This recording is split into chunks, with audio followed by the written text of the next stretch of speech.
بسم الله الرحمن الرحيم ألف لام ميم ذلك الكتاب لا ريب فيه هدى للمتقين الذين يؤمنون بالغيب ويقيمون الصلاة ومما رزقناهم ينفقون والذين يؤمنون بما أنزل إليك وما أنزل من قبلك وبالآخرة هم يوقنون أولئك على هدى من ربهم وأولئك هم المفلحون إن الذين كفروا سواء عليهم أأنذرتهم أم لم تنذرهم لا يؤمنون ختم الله على قلوبهم وعلى سمعهم وعلى أبصارهم غشاوة ولهم عذاب عظيم ومن الناس من يقول آمنا بالله وباليوم الآخر وما هم بمؤمنين يخادعون الله والذين آمنوا وما يخدعون إلا أنفسهم وما يشعرون في قلوبهم مرض فزادهم الله مرضا ولهم عذاب أليم بما كانوا يكذبون وإذا قيل لهم لا تفسدوا في الأرض قالوا إنما نحن مصلحون ألا إنهم هم المفسدون ولكن لا يشعرون وإذا قيل لهم آمنوا كما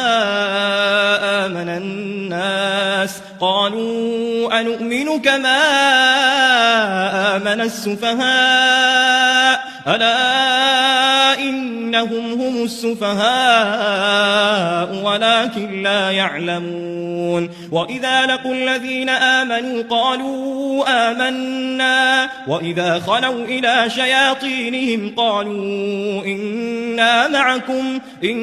معكم إنما نحن مستهزئون الله يستهزئ بهم ويمدهم في طغيانهم يعمهون أولئك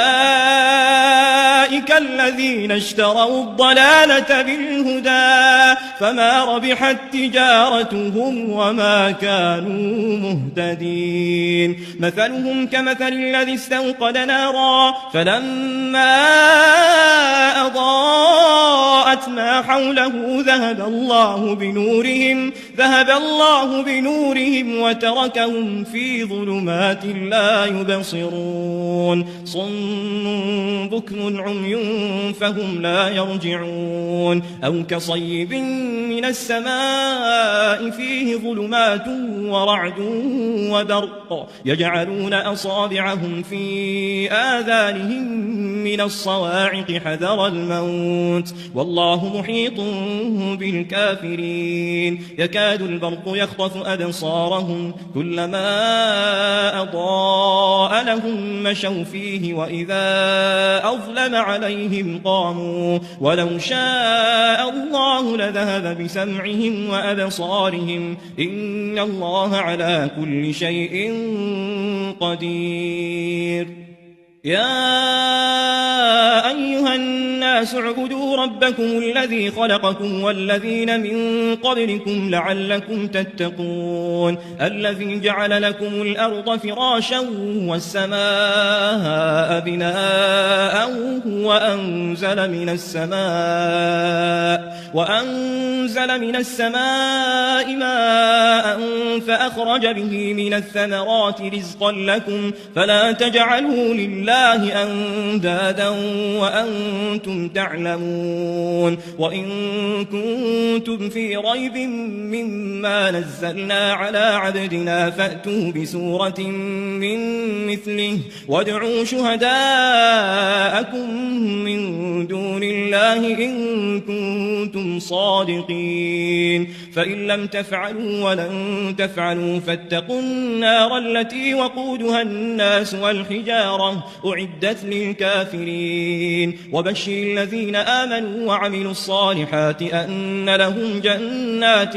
تجري من تحتها الأنهار كلما رزقوا منها من ثمرة رزقا قالوا هذا الذي رزقنا من قبل وأتوا به متشابها ولهم فيها أزواج مطهرة وهم فيها خالدون إن الله لا يستحيي أن يضرب مثلا ما بعوضة فما فوقها فأما الذين آمنوا فيعلمون أنه الحق من ربهم وأما الذين كفروا فيقولون ماذا أراد الله بهذا مثلا يضل به كثيرا ويهدي به كثيرا وما يضل به إلا الفاسقين الذين ينقضون عهد الله من بعد ميثاقه ويقطعون ما أمر الله به أن يوصل ويفسدون في الأرض أولئك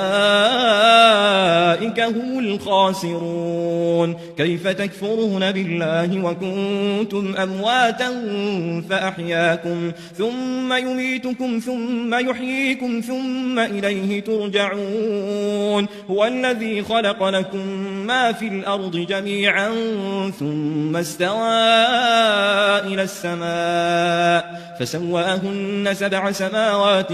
وهو بكل شيء عليم وإذ قال ربك للملائكة إني جاعل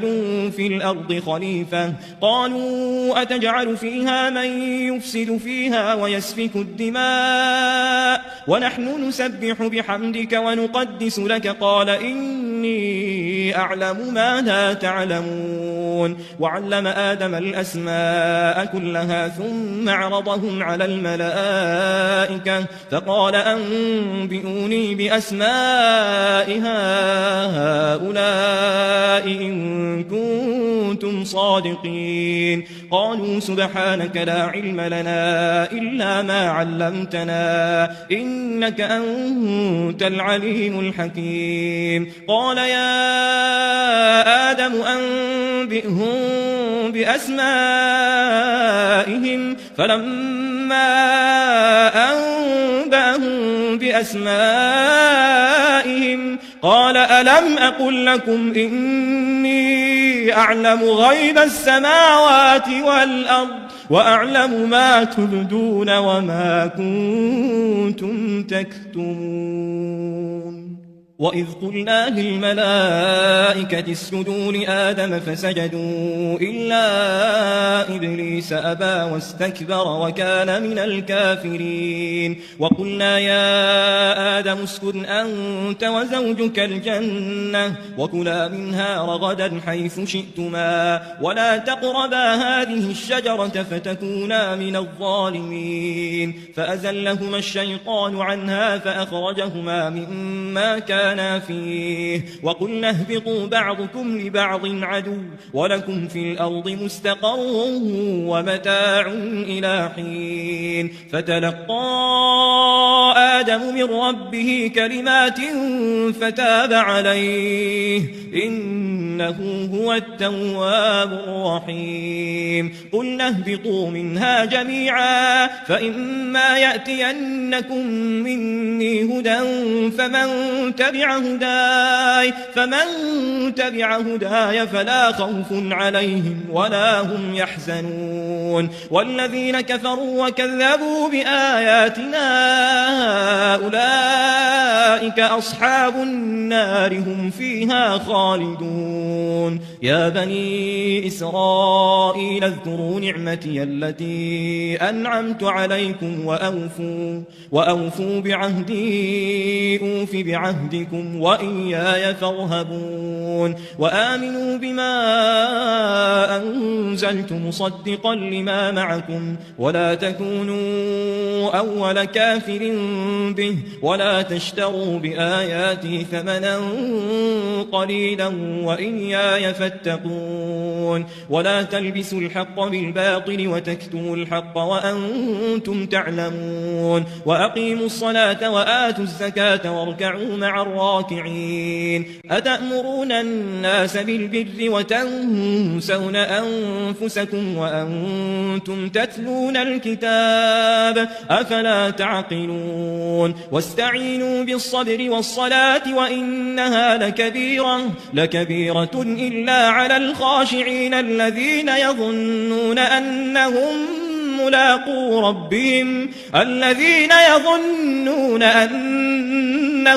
ملاقو ربهم وأنهم إليه راجعون يا بني إسرائيل اذكروا نعمتي التي أنعمت عليكم وأني فضلتكم على العالمين واتقوا يوما لا تجزي نفس عن نفس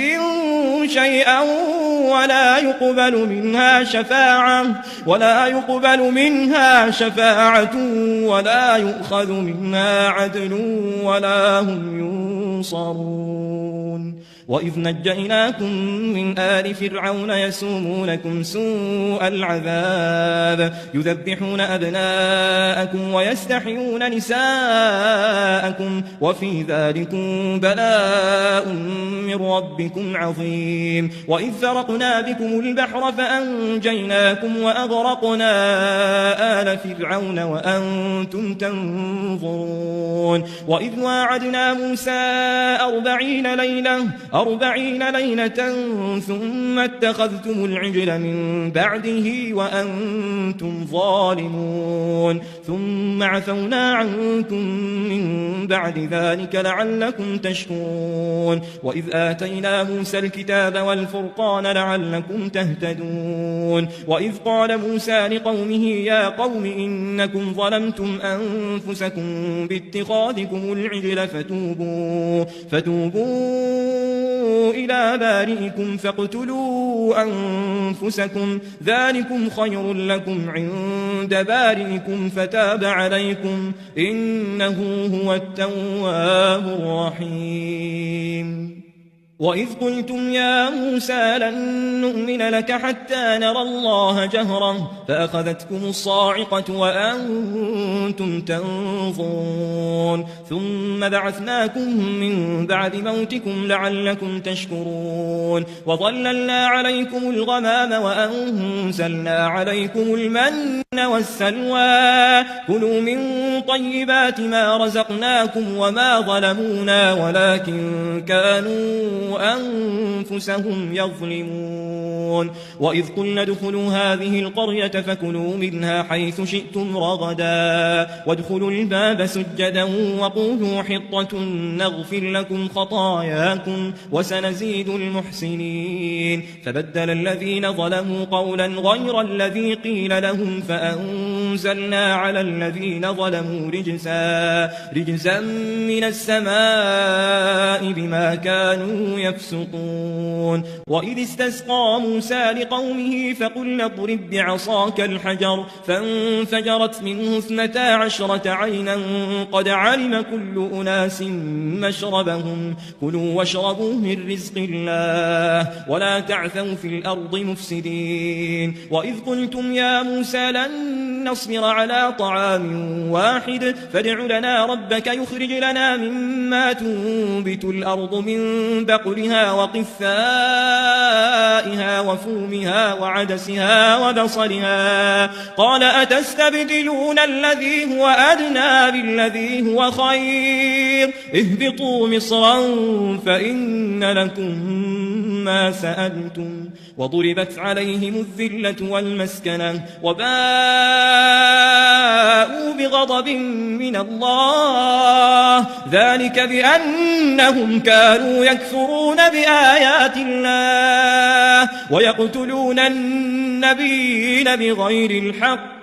ذلك بما عصوا وكانوا يعتدون إن الذين آمنوا والذين هادوا والنصارى والصابئين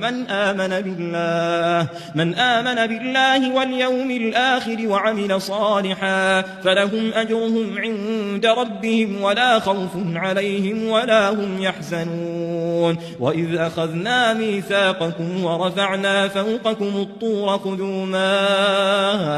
آتيناكم بقوة واذكروا ما فيه لعلكم تتقون ثم توليتم من بعد ذلك فلولا فضل الله عليكم ورحمته لكنتم من الخاسرين ولقد علمتم الذين اعتدوا منكم في السبت فقلنا لهم كونوا قردة خاسئين فجعلناها نكالا لما بين يديها وما خلفها وموعظة للمتقين وإذ قال موسى لقومه إن الله يأمركم أن تذبحوا بقرة قالوا أتتخذنا هزوا قال أعوذ بالله أن أكون من الجاهلين قالوا ادع لنا ربك يبين لنا ما هي قال إنه يقول إنها بقرة لا فارض ولا بكر عوان بين ذلك فافعلوا ما تؤمرون قالوا ادع لنا ربك يبين لنا ما لونها قال إنه يقول إنها بقرة صفراء فاقع لونها تسر الناظرين قالوا ادع لنا ربك يبين لنا ما هي إن البقرة شابه علينا وإنا إن شاء الله لمهتدون قال إنه يقول إنها بقرة لا ذلول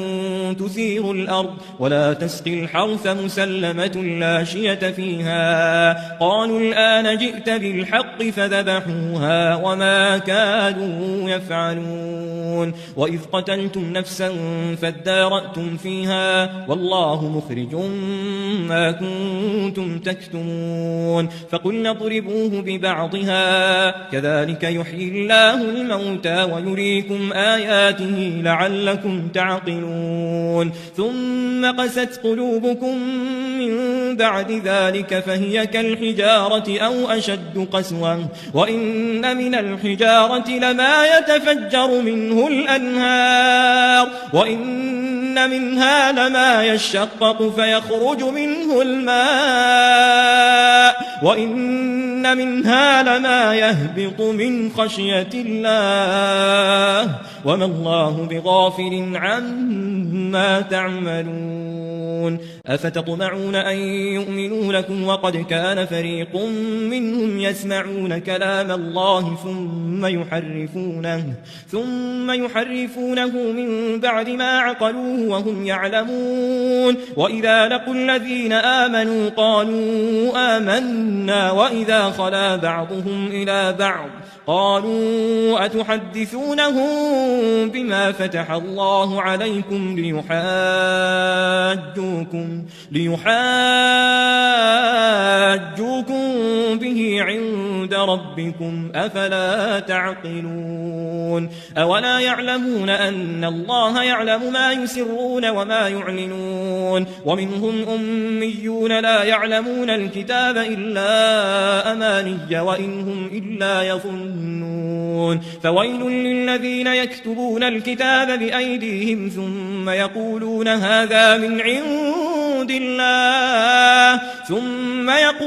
هذا من عند الله ليشتروا به ثمنا قليلا فويل لهم مما كتبت أيديهم وويل لهم مما يكسبون وقالوا لن تمسنا النار إلا أياما معدودة قل أتخذتم عند الله عهدا فلن يخلف الله عهده أم تقولون على الله ما لا تعلمون بلى من كسب سيئة وأحاطت به خطيئته سيئته فأولئك أصحاب النار هم فيها خالدون والذين آمنوا وعملوا الصالحات أولئك أصحاب الجنة هم فيها خالدون وإذ أخذنا ميثاق بني إسرائيل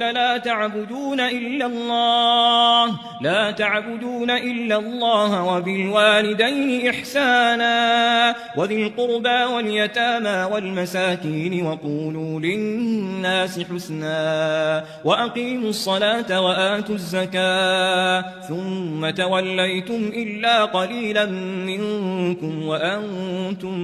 معرضون وإذ أخذنا ميثاقكم لا تسفكون دماءكم ولا تخرجون أنفسكم من دياركم ثم أقررتم وأنتم تشهدون ثم أنتم هؤلاء تقتلون أنفسكم وتخرجون فريقا منكم من ديارهم تظاهرون عليهم بالإثم والعدوان وإن يأتوكم أسارى تفادوهم وهو محرم عليكم إخراجهم أفتؤمنون ببعض الكتاب وتكفرون ببعض فما جزاء من يفعل ذلك منكم إلا خزي في الحياة الدنيا ويوم القيامة يردون إلى أشد العذاب وما الله بغافل عما تعملون أولئك الذين اشتروا الحياة الدنيا بالآخرة فلا يخفف عنهم العذاب ولا هم ينصرون ولقد آتينا موسى الكتاب وقفينا من بعده بالرسل وآتينا عيسى ابن مريم البينات وأيدناه بروح القدس أفكلما جاءكم رسول بما لا تهوى أنفسكم استكبرتم ففريقا كذبتم وفريقا تقتلون وقالوا قلوبنا غلف بل لعنهم الله بكفرهم فقليلا ما يؤمنون ولما جاءهم كتاب من عند الله مصدق لما معهم وكانوا من قبل يستفتحون على الذين كفروا فلما جاءهم ما عرفوا كفروا به فلعنة الله على الكافرين بئس ما اشتروا به أنفسهم أن يكفروا بما أنزل الله بغيا أن ينزل الله من فضله على من يشاء من عباده فباءوا بغضب على غضب وللكافرين عذاب مهين وإذا قيل لهم آمنوا بما أنزل الله قالوا نؤمن بما أنزل علينا ويكفرون بما وراءه وهو الحق مصدقا لما معهم قل فلم تقتلون أنبياء الله من قبل إن كنتم مؤمنين ولقد جاءكم موسى بالبينات ثم اتخذتم العجل من بعده وأنتم ظالمون وإذ أخذنا ميثاقكم ورفعنا فوقكم الطور خذوا ما آتيناكم بقوة واسمعوا قالوا سمعنا وعصينا وأشربوا في قلوبهم العجل بكفرهم قل بئس ما يأمركم به إيمانكم إن كنتم مؤمنين قل إن كانت لكم الدار الآخرة عند الله خالصة من دون الناس فتمنوا الموت إن كنتم صادقين ولن يتمنوه أبدا بما قدمت أيديهم والله عليم بالظالمين ولتجدنهم أحرص الناس على حياة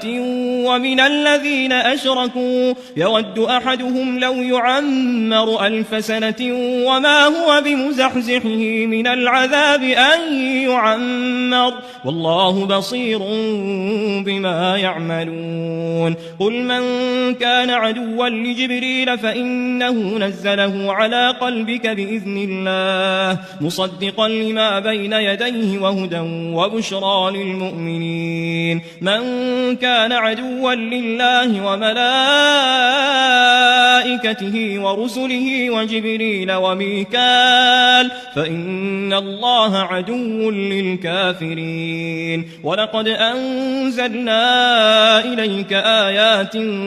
بينات وما يكفر بها إلا الفاسقون أو كلما عاهدوا عهدا نبذه فريق منهم بل أكثرهم لا يؤمنون ولما جاءهم رسول من عند الله مصدق لما معهم نبذ فريق من الذين أوتوا الكتاب كتاب الله وراء ظهورهم كأنهم لا يعلمون واتبعوا ما تتلو الشياطين على ملك سليمان وما كفر سليمان ولكن الشياطين كفروا يعلمون الناس السحر وما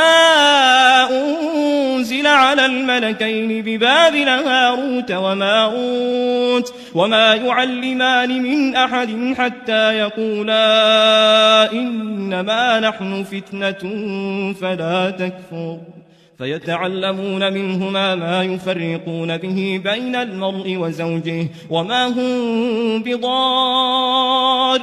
به من أحد إلا بإذن الله ويتعلمون ما يضرهم ولا ينفعهم ولقد علموا لمن اشتراه ما له في الآخرة من خلاق ولبئس ما شروا به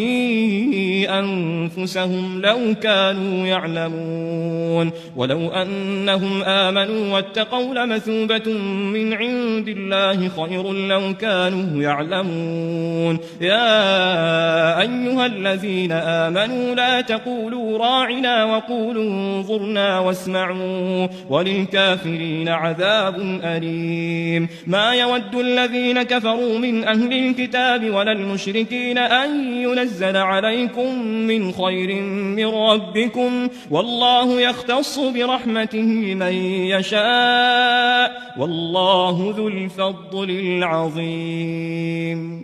ما ننسخ من آية أو ننسها نأت بخير منها أو مثلها ألم تعلم أن الله على كل شيء قدير ألم تعلم أن الله له ملك السماوات والأرض وما لكم من دون الله من ولي ولا نصير أم تريدون أن تسألوا رسولكم كما سئل موسى من قبل ومن يتبدل الكفر بالإيمان فقد ضل سواء السبيل ود كثير من أهل الكتاب لو يردونكم من بعد إيمانكم كفارا حسدا من عند أنفسهم من بعد ما تبين لهم الحق فاعفوا واصفحوا حتى يأتي الله بأمره إن الله على كل شيء قدير وأقيموا الصلاة وآتوا الزكاة وما تقدموا لأنفسكم من خير تجدوه عند الله إن الله بما تعملون بصير وقالوا لن يدخل الجنة إلا من كان هودا أو نصارى تلك أمانيهم قل هاتوا برهانكم إن كنتم صادقين بلى من أسلم وجهه لله وهو محسن فله أجره عند ربه ولا خوف عليهم ولا هم يحزنون وقالت اليهود ليست النصارى على شيء وقالت النصارى ليست اليهود على شيء وهم يتلون الكتاب كذلك كذلك قال الذين لا يعلمون مثل قولهم فالله يحكم بينهم يوم القيامة فيما كانوا فيه يختلفون ومن أظلم ممن منع مساجد الله أن يذكر فيها اسمه وسعى في خرابها أولئك ما كان لهم أن يدخلوها إلا خائفين لهم في الدنيا خزي ولهم في الآخرة عذاب عظيم ولله المشرق والمغرب فأينما تولوا فثم وجه الله إن الله واسع عليم وقالوا اتخذ الله ولدا سبحانه بل له ما في السماوات والأرض كل له قانتون بديع السماوات والأرض وإذا قضى أمرا فإنما يقول له كن فيكون وقال الذين لا يعلمون لولا يكلمنا الله أو تأتينا آية كذلك قال الذين من قبلهم مثل قولهم تشابهت قلوبهم قد بينا الآيات لقوم يوقنون إنا أرسلناك بالحق بشيرا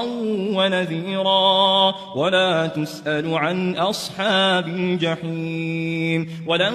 ترضى عنك اليهود ولا النصارى حتى تتبع ملتهم قل إن هدى الله هو الهدى ولئن اتبعت أهواءهم بعد الذي جاءك من العلم ما لك من الله من ولي ولا نصير الذين آتيناهم الكتاب يتلونه حق تلاوته أولئك يؤمنون به ومن يكفر به فأولئك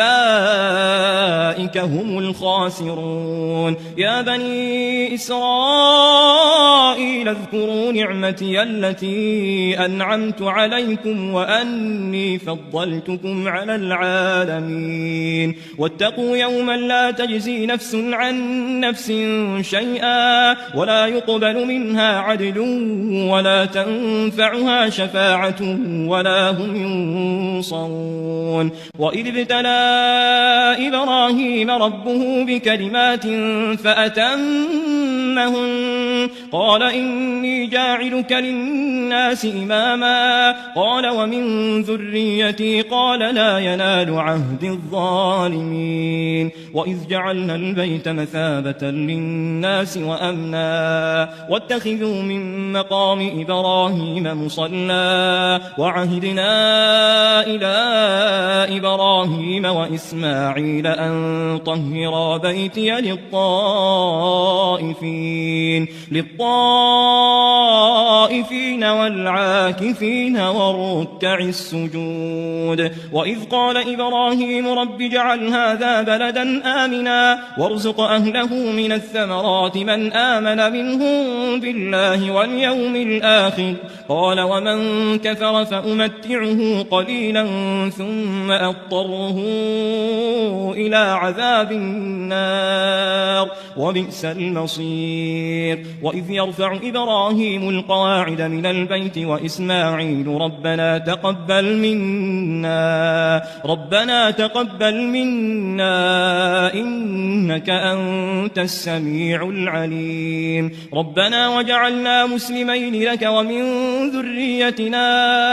أمة مسلمة لك وأرنا مناسكنا وتب علينا إنك أنت التواب الرحيم ربنا وابعث فيهم رسولا منهم يتلو عليهم آياتك ويعلمهم الكتاب والحكمة ويزكيهم إنك أنت العزيز الحكيم ومن يرغب عن ملة إبراهيم إلا من سفه نفسه ولقد اصطفيناه في الدنيا وإنه في الآخرة لمن الصالحين إذ قال له ربه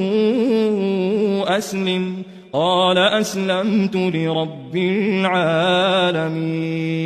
ووصى بها إبراهيم بنيه ويعقوب يا بني إن الله اصطفى لكم الدين فلا تموتن إلا وأنتم مسلمون. أم كنتم شهداء إذ حضر يعقوب الموت إذ قال لبنيه ما تعبدون من بعدي قالوا نعبد إلهك وإله آبائك إبراهيم وإسماعيل وإسحاق إلها واحدا ونحن له مسلمون. تلك أمة قد خلت لها ما كسبت ولكم ما كسبتم ولا تسألون عما كانوا يعملون. وقالوا كونوا هودا أو نصارى تهتدوا قل بل ملة إبراهيم حنيفا وما كان من المشركين. قولوا آمنا بالله وما أنزل إلينا وما أنزل إلى إبراهيم وإسماعيل وإسحاق ويعقوب والأسباط وما أوتي موسى وعيسى وما أوتي النبيون من ربهم لا نفرق بين أحد منهم ونحن له مسلمون. فإن آمنوا بمثل ما آمنتم به فقد اهتدوا وإن تولوا فإنما هم في شقاق فسيكفيكهم الله وهو السميع العليم. صبغة الله ومن أحسن من الله صبغة ونحن له عابدون. قل أتحاجوننا في الله وهو ربنا وربكم ولنا أعمالنا ولكم أعمالكم ونحن له مخلصون. أم تقولون إن إبراهيم وإسماعيل وإسحاق ويعقوب والأسباط كانوا هودا أو نصارى قل أأنتم أعلم أم الله ومن أظلم ممن كتم شهادة عنده من الله وما الله بغافل عما تعملون. تلك أمة قد خلت لها ما كسبت ولكم ما كسبتم ولا تسألون عما كانوا يعملون. سيقول السفهاء من الناس ما ولاهم عن قبلتهم التي كانوا عليها قل لله المشرق والمغرب يهدي من يشاء إلى صراط مستقيم. وكذلك جعلناكم أمة وسطا لتكونوا شهداء على الناس ويكون الرسول عليكم شهيدا. وما جعلنا القبلة التي كنت عليها إلا لنعلم من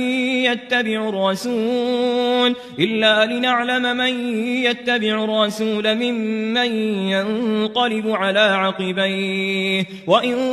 كانت لكبيرة إلا على الذين هدى الله وما كان الله ليضيع إيمانكم إن الله بالناس لرؤوف رحيم. قد نرى تقلب وجهك في السماء فلنولينك قبلة ترضاها فول وجهك شطر المسجد الحرام وحيث ما كنتم فولوا وجوهكم شطره وإن الذين أوتوا الكتاب ليعلمون أنه الحق من ربهم وما الله بغافل عما يعملون. ولئن أتيت الذين أوتوا الكتاب بكل آية ما تبعوا قبلتك وما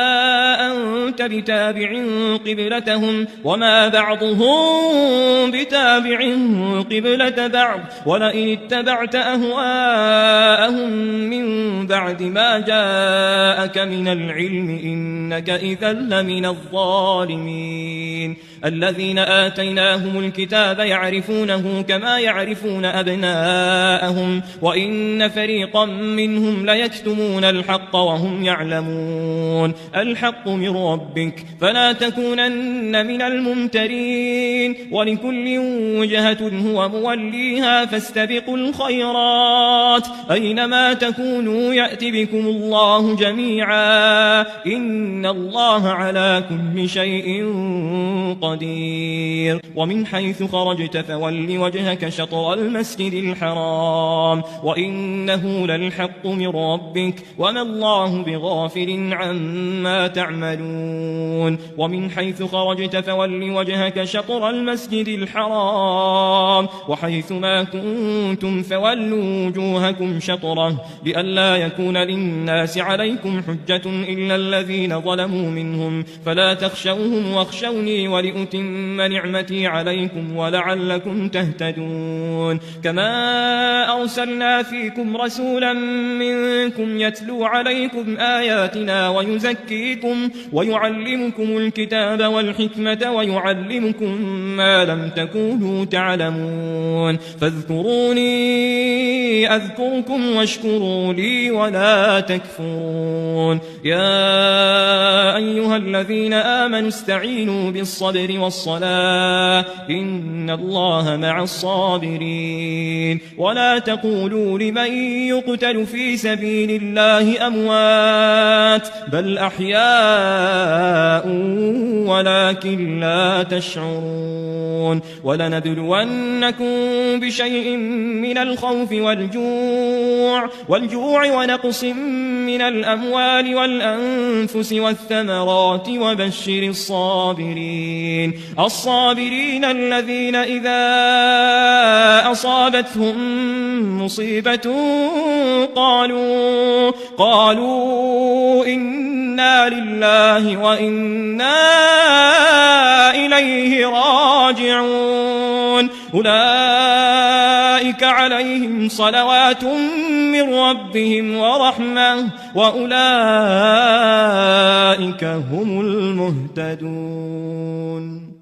إن الصفا والمروة من شعائر الله فمن حج البيت أو اعتمر فلا جناح عليه أن يطوف بهما ومن تطوع خيرا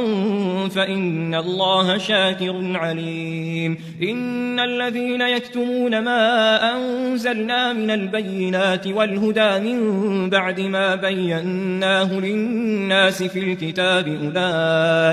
أولئك يلعنهم الله ويلعنهم اللاعنون إلا الذين تابوا وأصلحوا وبينوا فأولئك أتوب عليهم وأنا التواب الرحيم إن الذين كفروا وماتوا وهم كفار أولئك عليهم لعنة الله والملائكة والناس أجمعين خالدين فيها لا يخفف عنهم العذاب ولا هم ينظرون وإلهكم إله واحد لا إله إلا هو الرحمن الرحيم إن في خلق السماوات والأرض واختلاف الليل والنهار والفلك التي تجري في البحر بما ينفع الناس وما أنزل الله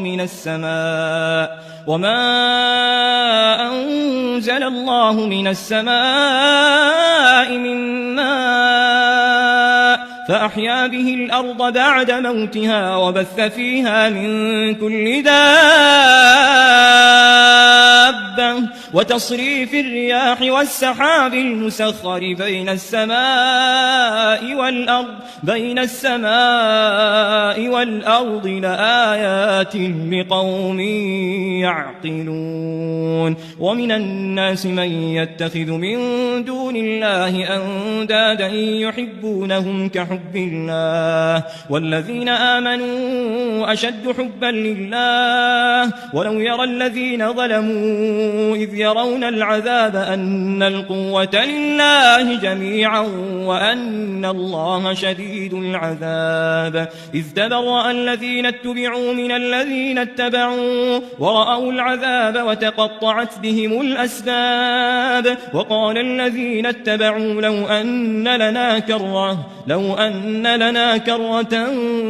فنتبرأ منهم كما تبرؤوا منا كذلك يريهم الله أعمالهم حسرات عليهم وما هم بخارجين من النار يا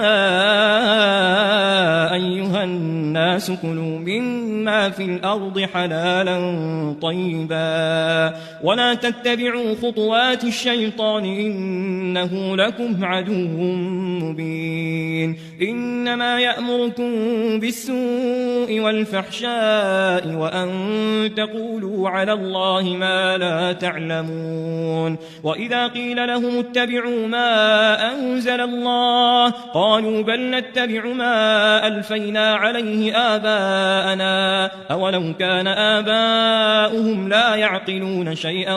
ولا يهتدون ومثل الذين كفروا كمثل الذي ينعق بما لا يسمع إلا دعاء ونداء صم بكم عمي فهم لا يعقلون يا أيها الذين آمنوا كلوا من طيبات ما رزقناكم واشكروا لله إن كنتم إياه تعبدون إنما حرم عليكم الميتة والدم ولحم الخنزير وما أهل به لغير الله فمن اضطر غير باغ ولا عاد فلا إثم عليه إن الله غفور رحيم إن الذين يكتمون ما أنزل الله من الكتاب ويشترون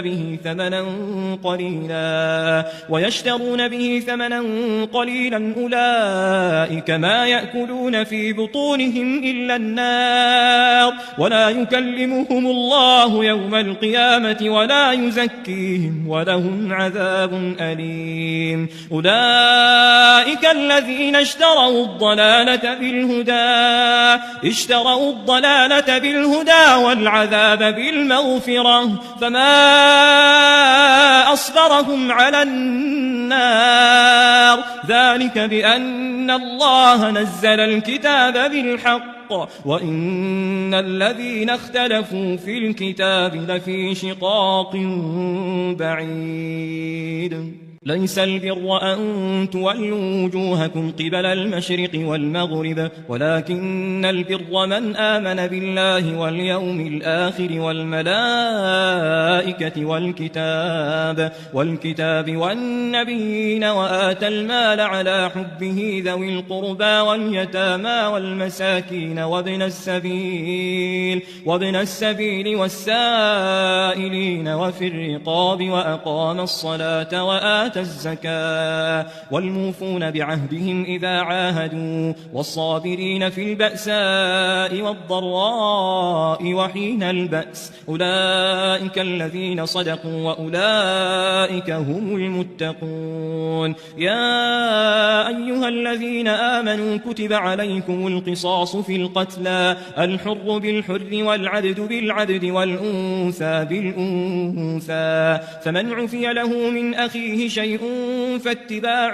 بالمعروف وأداء إليه بإحسان ذلك تخفيف من ربكم ورحمة فمن اعتدى بعد ذلك فله عذاب أليم ولكم في القصاص حياة يا أولي الألباب لعلكم تتقون كتب عليكم إذا حضر أحدكم الموت إن ترك خيرا الوصية والوصية للوالدين والأقربين بالمعروف حقا على المتقين فمن بدله بعدما سمعه فإنما إثمه على الذين يبدلونه إن الله سميع عليم فمن خاف من موص جنفا أو إثما فأصلح بينهم فلا إثم عليه إن الله غفور رحيم يا أيها الذين آمنوا كتب عليكم الصيام كما كتب على الذين من قبلكم لعلكم تتقون أياما معدودات فمن كان منكم مريضا أو على سفر فعدة من أيام أخر وعلى الذين يطيقونه فدية طعام مسكين فمن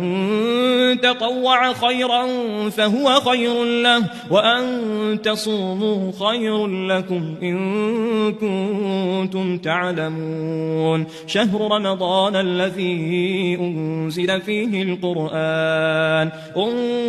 فيه القرآن هدى للناس وبينات من الهدى والفرقان فمن شهد منكم الشهر فليصمه ومن كان مريضا أو على سفر فعدة من أيام أخر يريد الله بكم اليسر ولا يريد بكم العسر ولتكملوا العدة ولتكبروا الله على ما هداكم ولعلكم تشكرون وإذا سألك عبادي عني فإني قريب أجيب دعوة الداع إذا دعان فليستجيبوا لي وليؤمنوا بي لعلهم يرشدون أحل لكم ليلة الصيام الرفث إلى نسائكم هن لباس لكم وأنتم لباس لهن علم الله أنكم كنتم تختانون أنفسكم فتاب عليكم وعفى عنكم فالآن باشروهن وابتغوا ما كتب الله لكم وكلوا واشربوا حتى يتبين لكم الخيط الأبيض من الخيط الأسود من الفجر ثم أتموا الصيام إلى الليل ولا تباشروهن وأنتم عاكفون في المساجد تلك حدود الله فلا تقربوها كذلك يبين الله آياته للناس لعلهم يتقون ولا تأكلوا أموالكم بينكم بالباطل وتدلوا بها إلى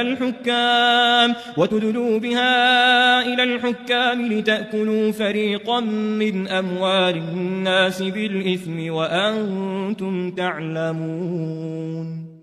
يسألونك عن الأهلة قل هي مواقيت للناس والحج وليس البر بأن تأتوا البيوت من ظهورها ولكن البر من اتقى وأتوا البيوت من أبوابها واتقوا الله لعلكم تفلحون وقاتلوا في سبيل الله الذين يقاتلونكم ولا تعتدوا إن الله لا يحب المعتدين واقتلوهم حيث ثقفتموهم وأخرجوهم من حيث أخرجوكم والفتنة أشد من القتل ولا تقاتلوهم عند المسجد الحرام حتى يقاتلوكم فيه فإن قاتلوكم فاقتلوهم كذلك جزاء الكافرين فإن انتهوا فإن الله غفور رحيم وقاتلوهم حتى لا تكون فتنة ويكون الدين لله فإن انتهوا فلا عدوان إلا على الظالمين الشهر الحرام بالشهر الحرام والحرمات قصاص فمن اعتدى عليكم فاعتدوا عليه بمثل ما اعتدى عليكم واتقوا الله واعلموا أن الله مع المتقين وأنفقوا في سبيل الله ولا تلقوا بأيديكم إلى التهلكة وأحسنوا إن الله يحب المحسنين وأتموا الحج والعمرة لله فإن أحصرتم فما استيسر استيسر من الهدي ولا تحلقوا رؤوسكم حتى يبلغ الهدي محله فمن كان منكم مريضا أو به أذى من رأسه ففدية من صيام أو صدقة أو نسك فإذا أمنتم فمن تمتع بالعمرة إلى الحج فما استيسر من الهدي فمن لم يجد فصيام 3 أيام في الحج و7 إذا رجعتم تلك 10 كاملة ذلك لمن لم يكن أهله حاضر المسجد الحرام واتقوا الله واعلموا أن الله شديد العقاب الحج أشهر معلومات فمن فرض فيهن الحج فلا رفث ولا فسوق ولا جدال في الحج وما تفعلوا من خير يعلمه الله وتزودوا فإن خير الزاد التقوى واتقون يا أولي الألباب ليس عليكم جناح أن تبتغوا فضلا من ربكم فإذا أفضتم من عرفات فاذكروا الله عند المشعر الحرام واذكروه كما هداكم وإن كنتم من قبله لمن الضالين ثم أفيضوا من حيث أفاض الناس واستغفروا الله إن الله غفور رحيم فإذا قضيتم مناسككم فاذكروا الله كذكركم آباءكم أو أشد ذكرا فمن الناس من يقول ربنا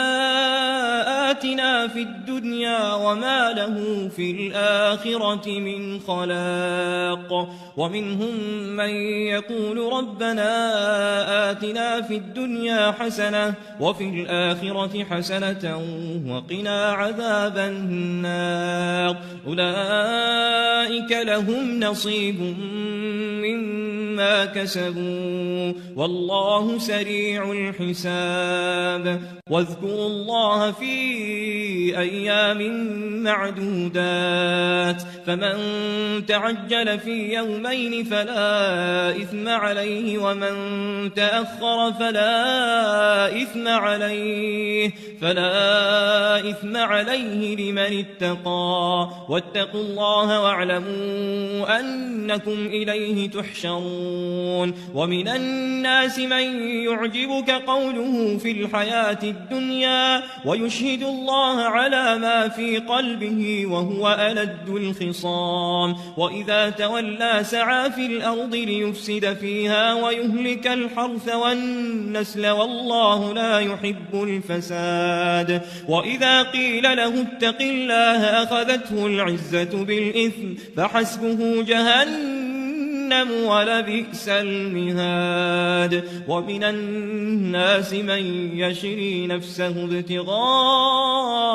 مرضات الله والله رؤوف بالعباد يا أيها الذين آمنوا ادخلوا في السلم كافة ولا تتبعوا خطوات الشيطان إنه لكم عدو مبين فإن زللتم من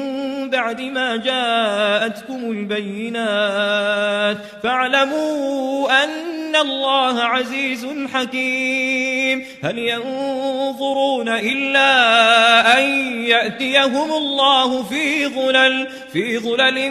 من الغمام والملائكة وقضي الأمر وإلى الله ترجع الأمور سل بني إسرائيل كم آتيناهم من آية بينة ومن يبدل نعمة الله من بعد ما جاءته فإن الله شديد العقاب زين للذين كفروا الحياة الدنيا ويسخرون من الذين آمنوا والذين اتقوا فوقهم يوم القيامة والله يرزق من يشاء السماء بغير حساب كان الناس أمة واحدة فبعث الله النبيين مبشرين ومنذرين وأنزل معهم الكتاب بالحق ليحكم بين الناس فيما اختلفوا فيه وما اختلف فيه إلا الذين أوتوه من بعد ما جاءتهم البينات بغيا بينهم فهدى الله الذين آمنوا لما اختلفوا فيه من الحق بإذنه والله يهدي من يشاء إلى صراط مستقيم أم حسبتم أن تدخلوا الجنة ولما يأتكم مثل الذين خلوا من قبلكم مستهم البأساء والضراء وزلزلوا حتى يقول الرسول والذين آمنوا معه متى نصر الله ألا إن نصر الله قريب يسألونك ماذا ينفقون قل ما أنفقتم من خير فللوالدين والأقربين واليتامى والمساكين وابن السبيل وما تفعلوا من خير فإن الله به عليم كتب عليكم القتال وهو كره لكم وعسى أن تكرهوا شيئا وهو خير لكم وعسى أن تحبوا شيئا وهو شر لكم والله يعلم وأنتم لا تعلمون يسألونك عن الشهر الحرام قتال فيه قل قتال فيه كبير وصد عن سبيل الله وكفر به والمسجد الحرام وإخراج أهله منه أكبر عند الله والفتنة أكبر من القتل ولا يزالون يقاتلونكم حتى يردوكم عن دينكم إن استطاعوا ومن يرتد منكم عن دينه فيمت وهو كافر فأولئك حبطت أعمالهم في الدنيا والآخرة وأولئك أصحاب النار هم فيها خالدون إن الذين آمنوا والذين هاجروا وجاهدوا في سبيل الله أولئك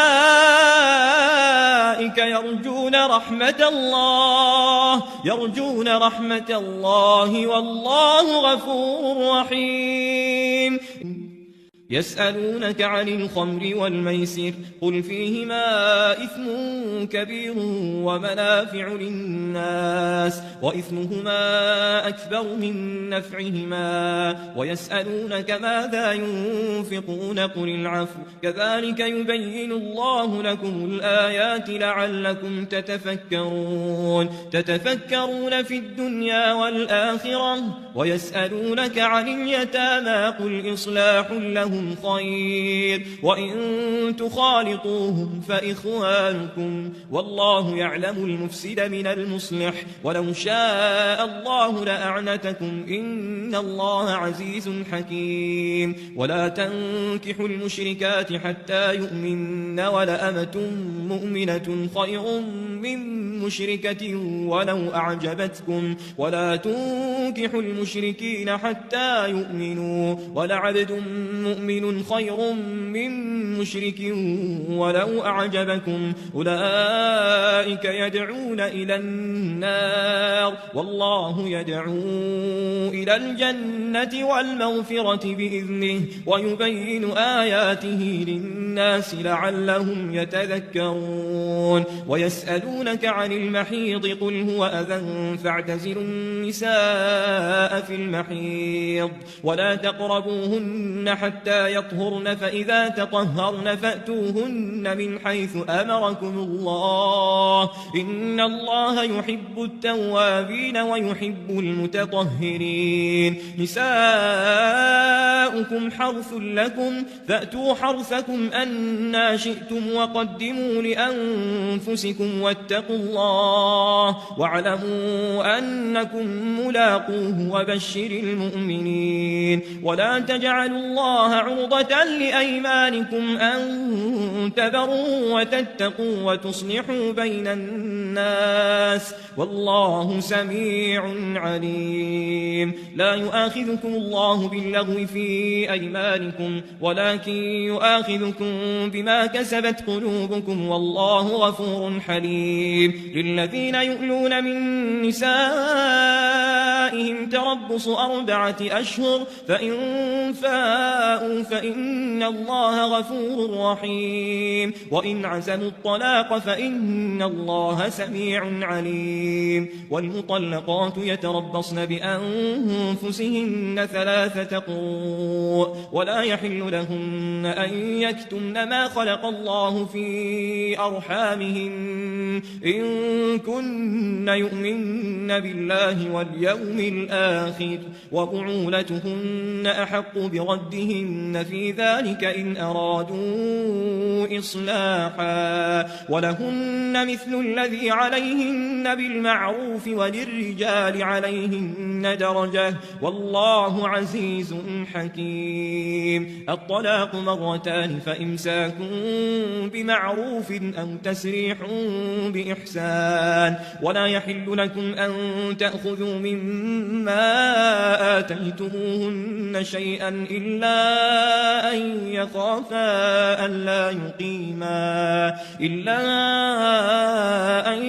يخافا ألا يقيما حدود الله فإن خفتم ألا يقيما حدود الله فلا جناح عليهما فيما افتدت به تلك حدود الله فلا تعتدوها ومن يتعد حدود الله فأولئك هم الظالمون فإن طلقها فلا تحل له من بعد حتى تنكح زوجا غيره فإن طلقها فلا جناح عليهما أن يتراجعا إن ظنا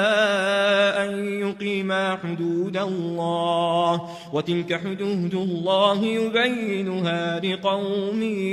يعلمون وإذا طلقتم النساء فبلغن أجلهن فأمسكوهن بمعروف أو سرحوهن بمعروف ولا تمسكوهن ضرارا لتعتدوا ومن يفعل ذلك فقد ظلم نفسه ولا تتخذوا آيات الله هزوا واذكروا نعمة الله عليكم وما أنزل عليكم من الكتاب والحكمة يعظكم به واتقوا الله واعلموا أن الله بكل شيء عليم وإذا طلقتم النساء فبلغن أجلهن فلا تعقلوهن أن ينكحن أزواجهن إذا تراضوا بينهم بالمعروف ذلك يوعظ به من كان منكم يؤمن بالله واليوم الآخر ذلكم أزكى لكم وأطهر والله يعلم وأنتم لا تعلمون والوالدات يرضعن أولادهن حولين كاملين لمن أراد أن يتم الرضاعة وعلى المولود له رزقهن وكسوتهن بالمعروف لا تكلف نفس إلا وسعها لا تضار والدة بولدها ولا مولود له بولده وعلى الوارث مثل ذلك فإن أرادا فصالا عن تراض منهما وتشاور فلا جناح عليهما، وإن أردتم أن تسترضعوا أولادكم فلا جناح عليكم إذا سلمتم ما آتيتم بالمعروف، واتقوا الله واعلموا أن الله بما تعملون بصير. والذين يتوفون منكم ويذرون أزواجا يتربصن بأنفسهن 4 أشهر وعشرا، فإذا بلغن أجلهن فلا جناح عليكم فيما فعلن في أنفسهن بالمعروف، والله بما تعملون خبير. ولا جناح عليكم فيما عرضتم به من خطبة النساء أو أكننتم في أنفسكم، علم الله أنكم ستذكرونهن ولكن لا تواعدوهن سرا إلا أن تقولوا قولا معروفا، ولا تعزموا عقدة النكاح حتى يبلغ الكتاب أجله، واعلموا أن الله يعلم ما في أنفسكم فاحذروه واعلموا أن الله غفور حليم. لا جناح عليكم إن طلقتم النساء ما لم تمسوهن أو تفرضوا لهن فريضة، ومتعوهن على الموسع قدره وعلى المقتر قدره متاعا بالمعروف حقا على المحسنين. وإن طلقتموهن من قبل أن تمسوهن وقد فرضتم لهن فريضة فنصف ما فرضتم إلا أن يعفون أو يعفو الذي بيده عقدة النكاح، وأن تعفوا أقرب للتقوى، ولا تنسوا الفضل بينكم إن الله بما تعملون بصير. حافظوا على الصلوات والصلاة الوسطى وقوموا لله قانتين، فإن خفتم فرجالا أو ركبانا، فإذا أمنتم فاذكروا الله كما علمكم ما لم تكونوا تعلمون. والذين يتوفون منكم ويذرون أزواجا وصية لأزواجهم متاعا إلى الحول غير إخراج، فإن خرجن فلا جناح عليكم فيما فعلن في أنفسهن من معروف، والله عزيز حكيم. وللمطلقات متاع بالمعروف حقا على المتقين، كذلك يبين الله لكم آياته لعلكم تعقلون. ألم تر إلى الذين خرجوا من ديارهم وهم ألوف حذر الموت فقال لهم الله موتوا ثم أحياهم، إن الله لذو فضل على الناس ولكن أكثر الناس لا يشكرون. وقاتلوا في سبيل الله واعلموا أن الله سميع عليم. من ذا الذي يقرض الله قرضا حسنا فيضاعفه له أضعافا كثيرة، والله يقبض ويبسط وإليه ترجعون. ألم تر إلى الملأ من بني إسرائيل من بعد موسى إذ قالوا لنبي له بعث لنا ملكا نقاتل في سبيل الله، قال هل عسيتم إن كتب عليكم القتال ألا تقاتلوا؟ قالوا وما لنا ألا نقاتل في سبيل الله وقد أخرجنا من ديارنا وأبنائنا، فلما كتب عليهم القتال تولوا إلا قليلا منهم، والله عليم بالظالمين. وقال لهم نبيهم إن الله قد بعث لكم طالوت ملكا، قالوا أنى يكون له الملك علينا ونحن أحق بالملك منه ولم يؤت سعة من المال، قال إن الله اصطفاه اصطفاه عليكم وزاده بسطة في العلم والجسم والله يؤتي ملكه من يشاء والله واسع عليم. وقال لهم نبيهم إن آية ملكه أن يأتيكم التابوت فيه سكينة من ربكم وبقية مما ترك آل موسى وآل هارون تحمله الملائكة إن في ذلك لآية لكم إن كنتم مؤمنين. فلما فصل طالوت بالجنود قال إن الله مبتليكم بنهر فمن شرب منه فليس مني ومن لم يطعمه فإنه مني إلا من اغترف غرفة بيده فشربوا منه إلا قليلا منهم. فلما جاوزه هو والذين آمنوا معه قالوا لا طاقة لنا اليوم بجالوت وجنوده قال الذين يظنون أنهم ملاقوا الله كم من فئة قليلة غلبت فئة كثيرة بإذن الله والله مع الصابرين. ولما برزوا لجالوت وجنوده قالوا ربنا أفرغ علينا صبرا وثبت أقدامنا وانصرنا على القوم الكافرين فهزموهم بإذن الله. وقتل داود جالوت وآتاه الله الملك والحكمة وعلمه مما يشاء ولولا دفع الله الناس بعضهم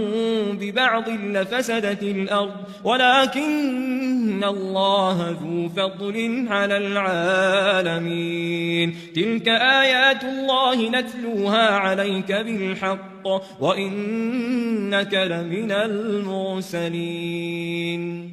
تلك الرسل فضلنا بعضهم على بعض منهم من كلم الله ورفع بعضهم درجات وآتينا عيسى ابن مريم البينات وأيدناه بروح القدس ولو شاء الله ما اقتتل الذين من بعدهم من بعد ما جاءتهم البينات ولكن اختلفوا فمنهم من آمن ومنهم من كفر ولو شاء الله ما اقتتلوا ولكن الله يفعل ما يريد. يا أيها الذين آمنوا أنفقوا مما رزقناكم من قبل أن يأتي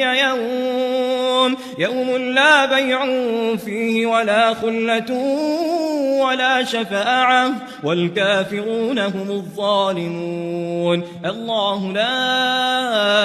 إله إلا هو الحي القيوم لا تأخذه سنة ولا نوم له ما في السماوات وما في الأرض من ذا الذي يشفع عنده إلا بإذنه يعلم ما بين أيديهم وما خلفهم ولا يحيطون بشيء من علمه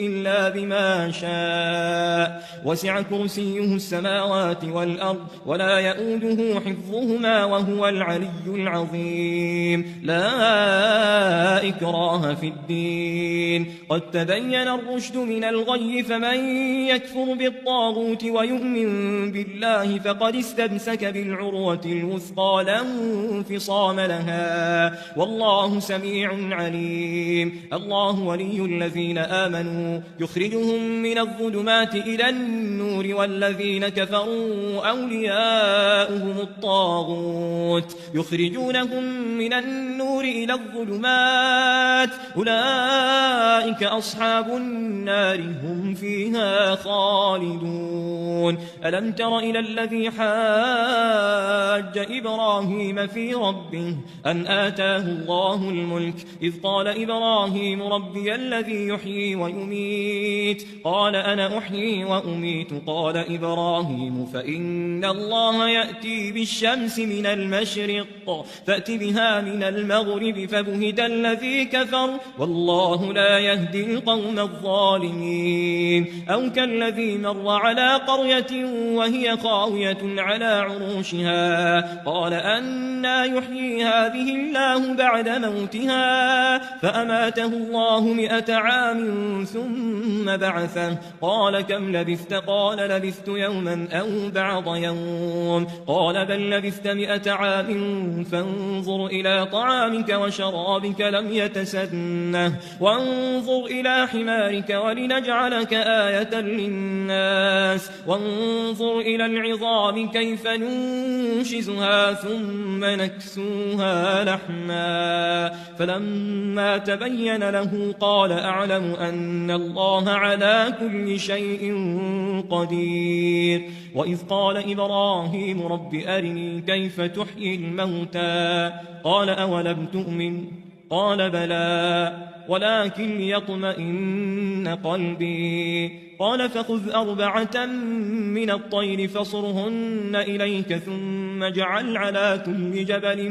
منهن جزءا ثم ادعهن يأتينك سعيا واعلم أن الله عزيز حكيم مثل الذين ينفقون أموالهم في سبيل الله كمثل حبة أنبتت 7 سنابل في كل سنبلة 100 حبة والله يضاعف لمن يشاء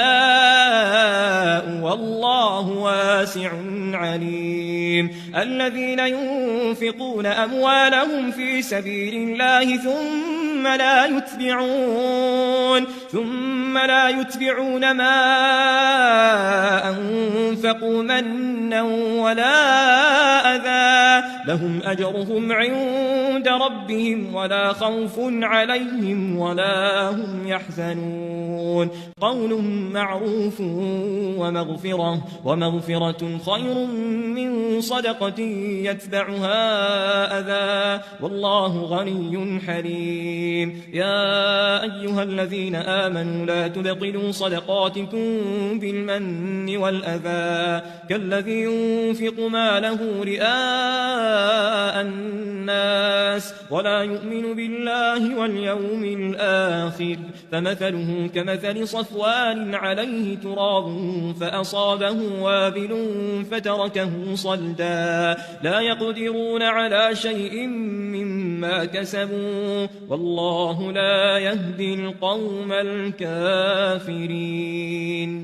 ومثل الذين ينفقون أموالهم ابتغاء مرضات الله وتثبيتا من أنفسهم كمثل جنة بربوة أصابها وابل فآتت أكلها ضعفين فإن لم يصبها وابل فطل والله بما تعملون بصير أيود أحدكم أن تكون له جنة من نخيل وأعناب تجري من تحتها الأنهار له فيها من كل الثمرات وأصابه الكبر وله ذرية ضعفاء فأصابها إعصار فيه نار فاحترقت كذلك يبين الله لكم الآيات لعلكم تتفكرون يا أيها الذين آمنوا أنفقوا من طيبات ما كسبتم ومما أخرجنا لكم من الأرض ولا تيمموا الخبيث منه تنفقون ولستم بآخذيه إلا أن تغمضوا فيه واعلموا أن الله غني حميد الشيطان يعدكم الفقر ويأمركم بالفحشاء والله يعدكم مغفرة منه وفضلا والله واسع عليم يؤتي الحكمة من يشاء ومن يؤت الحكمة فقد أوتي خيرا كثيرا وما يذكر إلا أولو الألباب وما أنفقتم من نفقة أو نذرتم من نذر فإن الله يعلمه وما للظالمين من أنصار إن تبدوا الصدقات فنعما هي وإن تخفوها وتؤتوها الفقراء فهو خير لكم ويكفر عنكم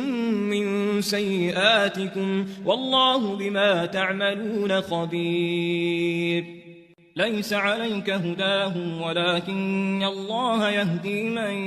يشاء وما تنفقوا من خير فلأنفسكم وما تنفقون إلا ابتغاء وجه الله وما تنفقوا من خير يوفى إليكم وأنتم لا تظلمون للفقراء الذين أحصروا في سبيل الله لا يستطيعون ضربا في الأرض يحسبهم الجاهل أغنياء من التعفف تعرفهم بسيماهم لا يسألون الناس إلحافا وما تنفقوا من خير فإن الله به عليم الذين ينفقون أموالهم بالليل والنهار سرا وعلانية فلهم أجرهم عند ربهم ولا خوف عليهم ولا هم يحزنون الذين يأكلون الربا لا يقومون إلا كما يقوم الذي يتخبطه الشيطان من المس ذلك بأنهم قالوا إنما البيع مثل الربا وأحل الله البيع وحرم الربا فمن جاءه موعظة من ربه فانتهى فله ما سلف وأمره إلى الله ومن عاد فأولئك أصحاب النار هم فيها خالدون يمحق الله الربا ويربي الصدقات والله لا يحب كل كفار أثيم إن الذين آمنوا وعملوا الصالحات وأقاموا الصلاة وآتوا الزكاة لهم أجرهم عند ربهم ولا خوف عليهم ولا هم يحزنون يا أيها الذين آمنوا اتقوا الله وذروا ما بقي من الربا إن كنتم مؤمنين فإن لم تفعلوا فأذنوا بحرب من الله ورسوله وإن تبتم فلكم رؤوس أموالكم لا تظلمون ولا تظلمون وإن كان ذو عسرة فنظرة إلى ميسرة وأن تصدقوا خير لكم إن كنتم تعلمون واتقوا يوما ترجعون فيه إلى الله ثم توفى كل نفس ما كسبت وهم لا يظلمون يا أيها الذين آمنوا إذا تداينتم بدين إلى أجل مسمى فاكتبوه وليكتب بينكم كاتب بالعدل ولا يأب كاتب أن يكتب كما علمه الله فليكتب وليملل الذي عليه الحق وليتق الله ربه ولا يبخس منه شيئا فإن كان الذي عليه الحق سفيها أو ضعيفا أو لا يستطيع أن يمل هو فليملل وليه بالعدل واستشهدوا شهيدين من رجالكم فإن لم يكونا رجلين فرجل وامرأتان ممن ترضون من الشهداء أن تضل إحداهما فتذكر إحداهما الأخرى ولا يأبى الشهداء إذا ما دعوا ولا تسأموا أن تكتبوه صغيرا أو كبيرا إلى أجله ذلكم أقسط عند الله وأقوم للشهادة وأدنى ألا ترتابوا إلا أن تكون تجارة حاضرة تديرونها بينكم فليس عليكم جناح ألا تكتبوها وأشهدوا إذا تبايعتم ولا يضار كاتب ولا شهيد وإن تفعلوا فإنه فسوق بكم واتقوا الله ويعلمكم الله والله بكل شيء عليم وإن كنتم على سفر ولم تجدوا كاتبا فرهان مقبوضة فإن أمن بعضكم بعضا فليؤدي الذي اؤتمن أمانته وليتق الله ربه ولا تكتموا الشهادة ومن يكتمها فإنه آثم قلبه والله بما تعملون عليم لله ما في السماوات وما في الأرض وإن تبدوا ما في أنفسكم أو تخفوه يحاسبكم به الله فيغفر لمن يشاء ويعذب من يشاء والله على كل شيء قدير آمن الرسول بما أنزل إليه من ربه والمؤمنون كل آمن بالله وملائكته وكتبه ورسله لا نفرق بين أحد من رسله وقالوا سمعنا وأطعنا غفرانك ربنا وإليك المصير لا يكلف الله نفسا إلا وسعها لها ما كسبت وعليها ما اكتسبت ربنا لا تؤاخذنا إن نسينا أو أخطأنا ربنا ولا تحمل علينا إصرا كما حملته على الذين من قبلنا ربنا ولا تحملنا ما لا طاقة لنا به واعف عنا واغفر لنا وارحمنا أنت مولانا فانصرنا على القوم الكافرين